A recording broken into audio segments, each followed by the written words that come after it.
Chapter 43, Keturah and Esau, Genesis 25, 1-34. Then again Abraham took a wife, and her name was Keturah, and she bare him Zimran, and Jokshan, and Medan, and Midian, and Ishbak, and Shua. And Jokshan begat Sheba, and Dedan, and the sons of Dedan were Ashurim, and Letzushim, and Leumumim. And the sons of Midian, Ephah, and Epher, and Hanok, and Abida, and Eldah. All these were the children of Keturah. And Abraham gave all that he had unto Isaac, but unto the sons of the concubines which Abraham had, Abraham gave gifts, and sent them away from Isaac his son, while he yet lived, eastward unto the east country. And these are the days of the years of Abraham's life which he lived, 160 years. Then Abraham gave up the ghost, and died in a good old age, an old man and full of years, and was gathered to his people. And his sons Isaac and Ishmael buried him in the cave of Machpelah, in the field of Ephron the son of Zohar the Hittite, which is before Mamre, the field which Abraham purchased of the sons of Heth. There was Abraham buried, and Sarah his wife. And it came to pass, after the death of Abraham, that God blessed his son Isaac, and Isaac dwelt by the well Lahiroi. Now these are the generations of Ishmael, Abraham's son, whom Hagar the Egyptian, Sarah's handmaid, bare unto Abraham. And these are the names of the sons of Ishmael, by their names, according to their generations: the firstborn of Ishmael, Nebahoth, and Kedar, Abdil, and Mibsam, and Mishma, and Duma, and Massa, Hadar, and Tema, Jeter, Naphish, and Kedemah. These are the sons of Ishmael, and these are their names by their towns and by their castles, 12 princes according to their nations. And these are the years of the life of Ishmael, 137 years, and he gave up the ghost, and died, and was gathered unto his people. And they dwelt from Havilah unto Shur, that is before Egypt, as thou goest toward Assyria, and he died in the presence of all his brethren. And these are the generations of Isaac, Abraham's son. Abraham begat Isaac, and Isaac was 40 years old when he took Rebekah to wife, the daughter of Bethuel the Syrian of Paddan Aram, the sister to Laban the Syrian. And Isaac entreated the Lord for his wife, because she was barren, and the Lord was entreated of him, and Rebekah his wife conceived.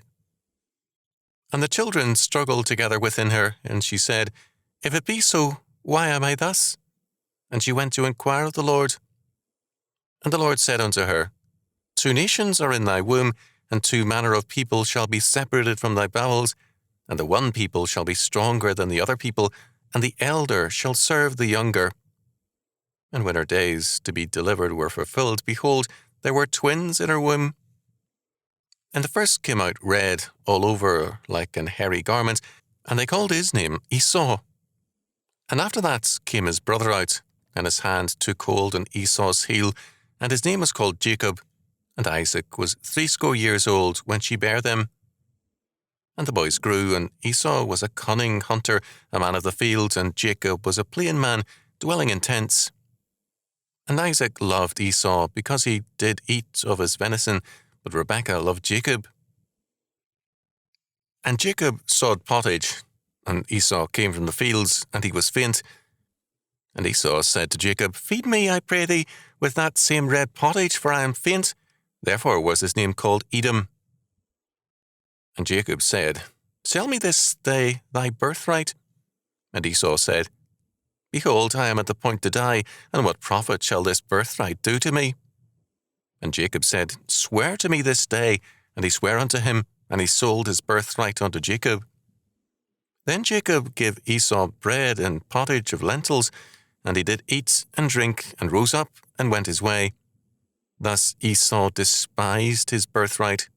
Genesis 25, 1-34. Perhaps more than half a century ago, I heard an older pastor comment on Genesis 25, 1-6, on Abraham's wife or concubine, for she is called both, verses 1 and 6, Keturah. The pastor expressed annoyance at such passages, and he wondered why the Bible included them. God loved Abraham, and he had tested and tried him as few men have been. Abraham had met the tests marvelously, and now, rejuvenated, God blessed him with a young woman. Earlier, Genesis 24:1, we see Abraham, old and well stricken in age.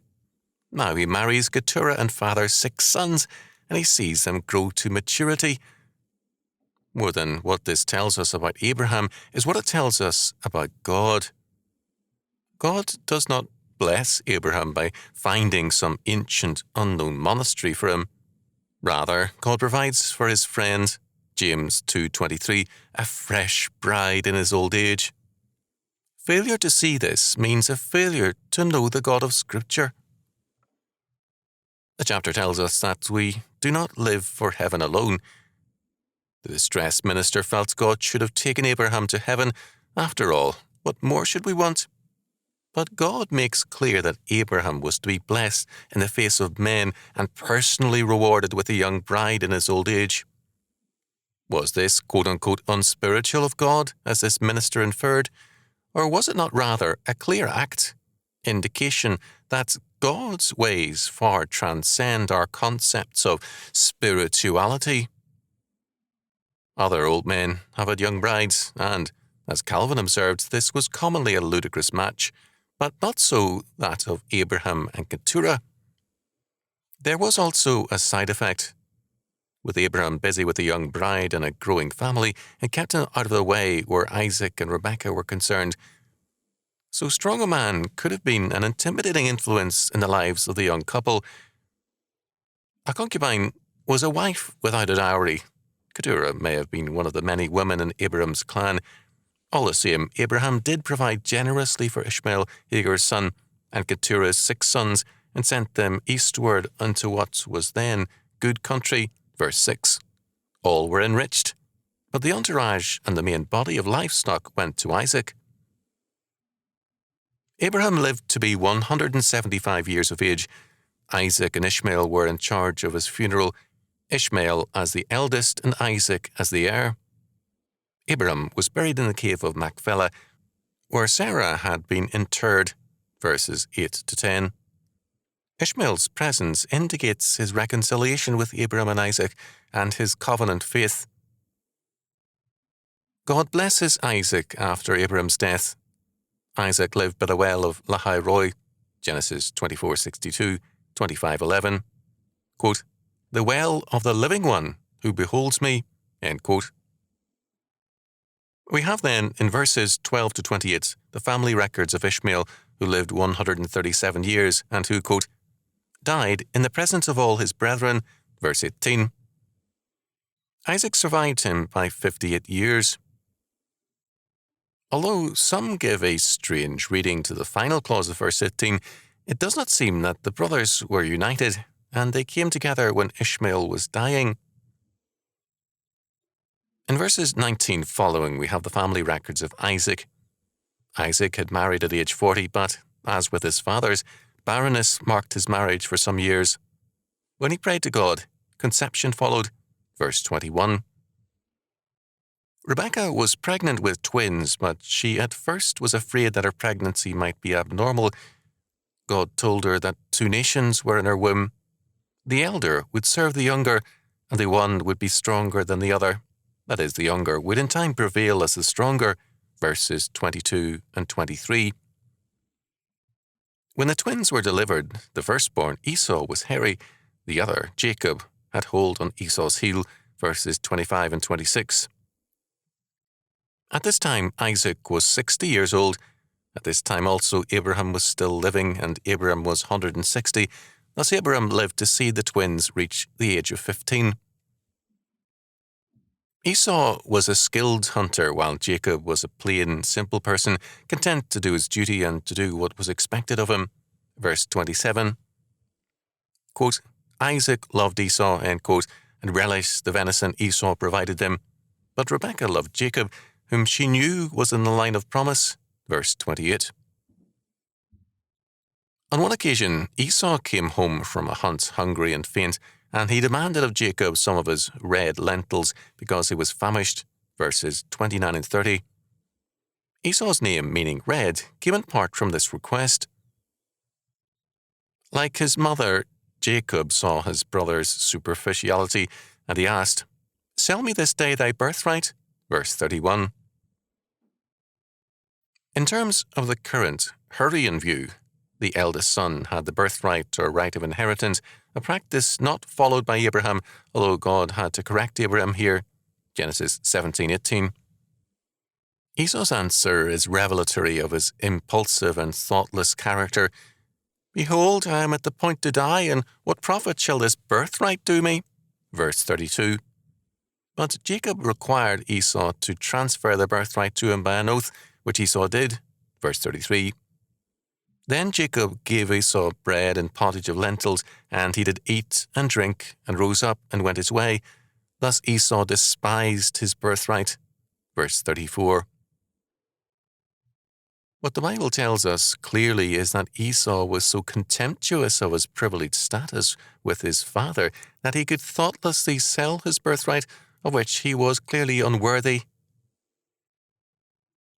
There is no condemnation in the text for Jacob, only for Esau. His action was contemptuous of his father and of his birthright. Esau was childish to the extreme. To despise his birthright, as the text tells us, meant that he was clearly undeserving of any place in God's promised line. However we may feel about Jacob's action, it was basically God who set Esau aside in an open way. In Hebrews 12:16, Esau is described as a fornicator and a profane person, quote, who for one morsel or portion of meat sold his birthright, end quote. Some try to describe Esau as only, quote-unquote, spiritually a fornicator, but how can a man contemptuous of his birthright have been so moral as to avoid fornication? Esau was a profane person, and profane means to lack all affinity to God, to be an outsider to God's law and way. This is not a gentle or kindly statement. It states that Esau's way of life was outside of God. Esau was a good hunter. He was perhaps often a pleasant person to be near because of his impulsive ways, but his life was outside of God's law and alien to God's purposes. Therefore, God separated Esau from the promise. But too many are predisposed to excuse sinners and find fault with God's appointed ones. Of course, if we ourselves are faultless, we can do so, no doubt. If Keturah is a problem to us and Esau an innocent victim, perhaps we need to know God better. Esau despised the birthright because he despised God.